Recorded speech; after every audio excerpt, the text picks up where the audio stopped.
नहीं जा सकता है। ऐसे कौन होते हैं? सिद्ध पुरुष होते हैं। इसलिए सत्संग में तो बहुत आदमी आते हैं, लेकिन संतों की वाणी को सब सुनते नहीं। सत्संग करने के लिए गए कौन?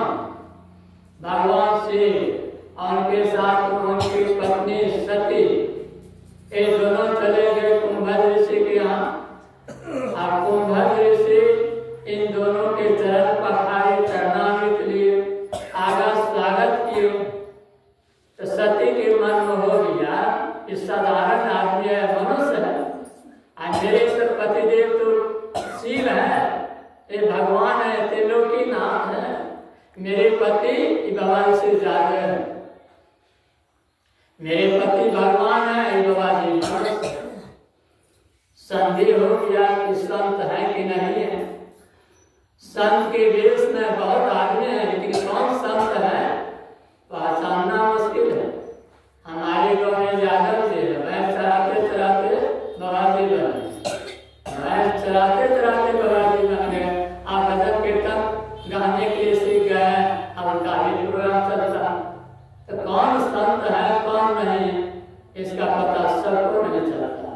संत को लोग पहचानते नहीं है, लेकिन वेशभूषा को पहचानते हैं, प्रवचन को तो पहचानते हैं। तो मां सती पहचान नहीं कर सके, लेकिन भगवान से पहचान कर गए कि परम संत है, पहुंचे महापुरुष है। तो कुंभज ऋषि राम कथा सुनाए, भगवान श्री राम का वर्णन करके सुनाए, समझाए। भगवान से उस कथा को सुन करके परम सुख का अनुभव की, परम सुख का अनुभव हो गया। लेकिन मां सती को नहीं, मां सती को भ्रम हो गया, संदेह हो गया, जिसके चलते क्या हुआ, पिता के घर जाकर के पिता के यज्ञ में हवन कुंड में मां सती जल गई। क्या परिणाम हुआ? सत्संग में नहीं, प्रेम से सुनने के कारण कितना बड़ा घाटा हो गया कि पिता के घर में जाकर के मां सती जल गई हवन कुंड में।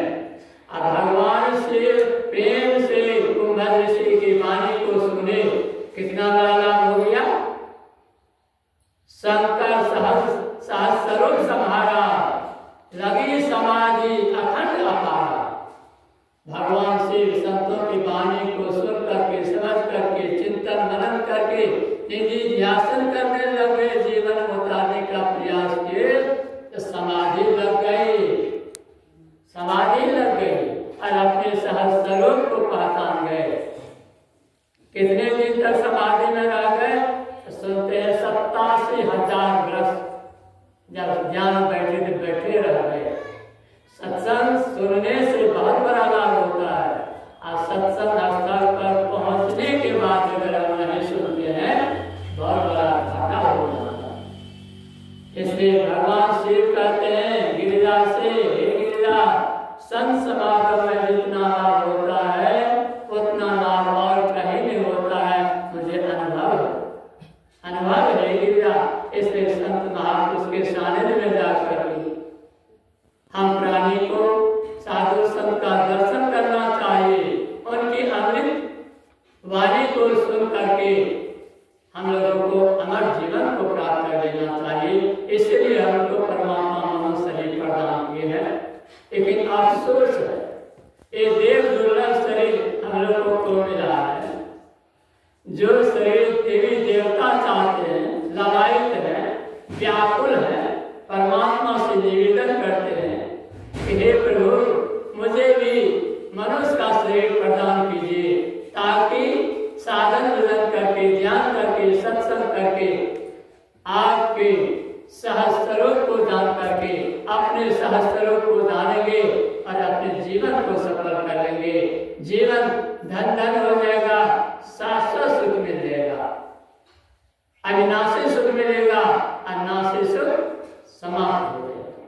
इस संसार में न सुख है और न दुख है, लेकिन हम लोगों को सुख दुख का भी अनुभव होता है। इसलिए सत्संग आकर के जब सुनेंगे, मनोयोग पूर्वक सुनेंगे,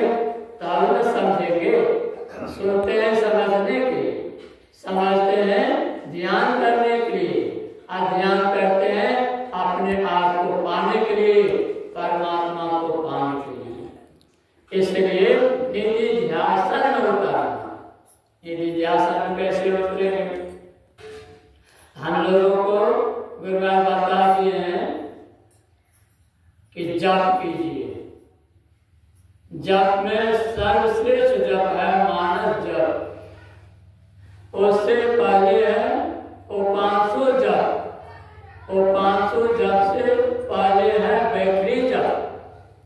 बैखरी जप जैसे अष्टजाम के मंडप में होता है, हरे राम हरे कृष्ण गाते हैं, क्या बैखरी जप है। इसी हरे राम हरे कृष्ण को हम गाते हैं मुंह से, जिसमें ठोर पटर पटर होता है, लेकिन बगल के साधक नहीं सुनेंगे कि बाबा जी कौन जप कर रहे हैं। उसके बाद एक जप और है जिसको श्वास जप कहते हैं। श्वास जप श्वास के साथ साधक को करना पड़ता है। श्वास को लेते हैं, श्वास को छोड़ते हैं, और इस श्वास के साथ में जो जप होता है इसको श्वास जप कहते हैं। चौथा है मानस जप, जो श्वास से कोई मतलब नहीं है। मानस जप को श्वास जप से कोई मतलब नहीं, श्वास से कोई लगाव नहीं। ये केवल मन से ही होता है, मन की क्रिया है। हम लोगों का मन हमेशा संकल्प विकल्प करते रहता है, कुछ न कुछ सोचते रहता है, विचारते रहता है। यही तो दुनिया है। जब तक हमारा मन संकल्प विकल्प करता रहेगा, हमारा मन के स्वरूप में रहेगा। यही मन अगर संकल्प विकल्प छोड़ देगा तब क्या हो जाएगा? संकल्प विकल्प करना ही मन है, और संकल्प विकल्प अगर मन छोड़ देता है तब मन क्या हो जाता है? यही मन सुरत हो जाती है। मन जब उलट जाता है, यही मन सुरत का आनंद लगाने लगती है। लेकिन हम लोगों से मानस जप होता नहीं, लेकिन जो सीख लिए है उससे होता है। जो नहीं सीखे हैं मानस जप करने के लिए प्रयास कर रहे हैं। बहुत आदमी तो प्रयास भी नहीं कर रहे हैं। अगर हम सीख लेंगे तो मने मन स्तुति भी हो जाएगी, मने मन प्रार्थना हो जाएगा, मने मन जप होगा, मतलब सब अंदर अंदर हो जाएगा, दूसरे को पता नहीं चलेगा। साधगंज में पूज्य राम बाबा है, जो बहुत कुछ कोटि के बाबा, बहुत साधनशील है। अभी तो वृद्ध हो गए, लेकिन जो जवान थे, साधारण थे, उस समय भेंट हुए थे, उससे मैंने वार्तालाप किया था, तो मेरे समझ में आ गया ये बहुत कुछ कोटि के बाबा, बहुत साधनशील है, साधन बहुत ऊपर पहुंचे हुए। एक रोज फिलहाल गए अपने शिष्य बोले कि जाओ स्तुति प्रारंभ करो। शिष्य ने कहा, हजूर आप चलिएगा मंच पर तब न स्तुति प्रारंभ करेंगे। तो बाबा बोले हम स्तुति कर ली, हम स्तुति करें, अब तुम जाओ स्तुति करेंगे। शिष्य ने कहा, सवेरे साथ हम साथ में हैं, आप कभी स्तुति किए नहीं, असंत तो झूठ बोलते नहीं है, मैंने आपका स्तुति करते हुए देखा नहीं, फिर आप कह रहे हैं स्तुति कर रहे तो जाकर के करो, का तुमको पता नहीं है? हम स्तुति किए हैं, तुमको पता नहीं है कि हमको पता है कि हम स्तुति कर लिए। जो ध्यान करते उसको पता चलता है कि हम ध्यान कर रहे हैं, बगल वाले क्या जानेंगे? जो ध्यान करेंगे उसको पता होगा कि हम ध्यान करेंगे, जो स्तुति कर रहे हैं उसको पता होगा कि हम स्तुति करें। स्तुति हम लोग करते हैं, स्तुति का अर्थ तो नहीं जानते, इसलिए प्रेम नहीं पाता। प्रेम नहीं उपजने के कारण स्तुति से जो फल मिलना से फल नहीं मिलता। और स्तुति प्रार्थना का जो शब्द होता है, वाक्य होता है, अक्षर होता है, तो अक्षर शब्द वाक्य का शुद्ध शुद्ध उच्चारण होना चाहिए, शुद्ध शुद्ध उच्चारण। अगर शुद्ध शुद्ध उच्चारण नहीं होगा, मंत्र का शुद्ध शुद्ध उच्चारण नहीं होगा, उल्टा परिणाम होता है। इसलिए हमेशा साधक को सावधान रहना चाहिए। जो स्तुति करने के लिए सीख गए तो मने मन स्तुति करेंगे, मने मन प्रार्थना करेंगे।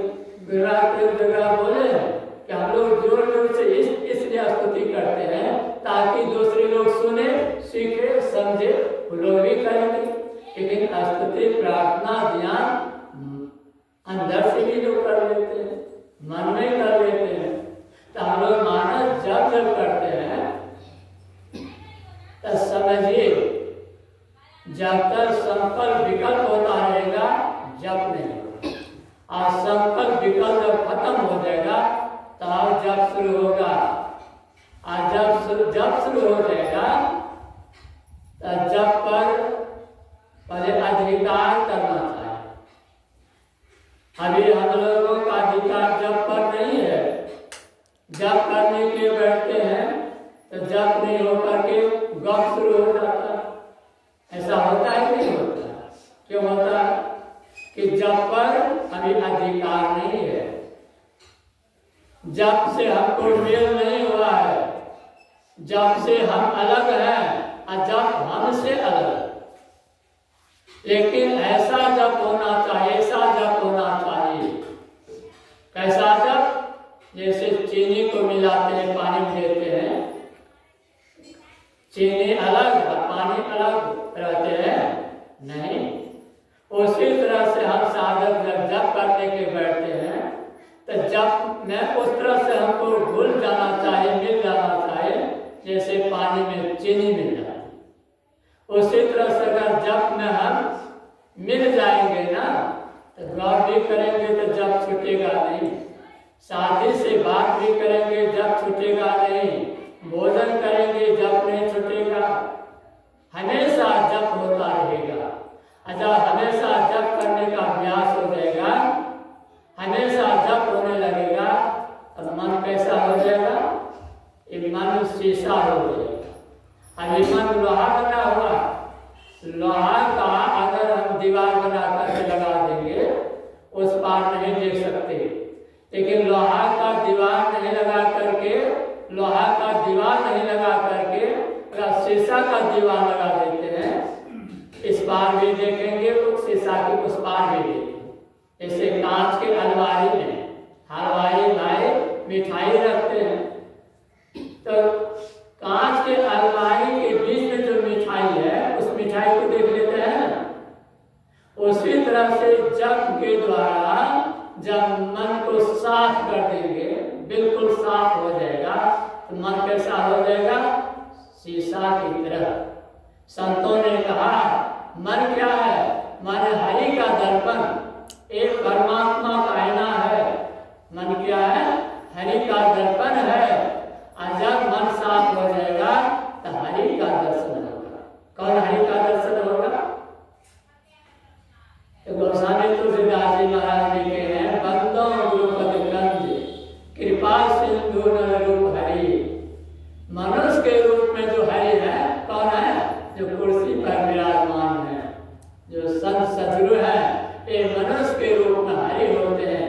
ऐसे मनुष्य के रूप में जो हरि है इनका दर्शन हो जाएगा। कहाँ होगा? मन में होगा, क्योंकि मन ऐना बन गया है, मन शीशा बन गया है, अतः मानस ध्यान होगा। अति पावन गुरु मंत्र मन ही मन जाप जपो, उपकारी गुरु रूप को मानस ध्यान थको।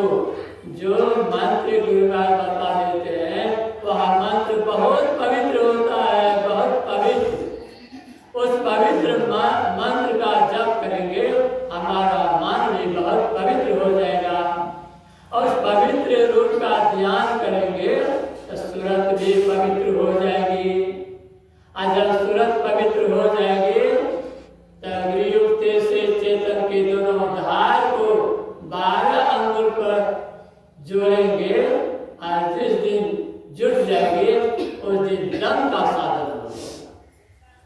दृष्टि योग हो जाएगा, उस दिन साधक को रास्ता मिल जाएगा, उस दिन साधक को इस संसार छूट जाएगा, दूसरा संसार मिलेगा। लेकिन कुछ साधक ऐसे हैं जो बहुत कठिन प्रयास करके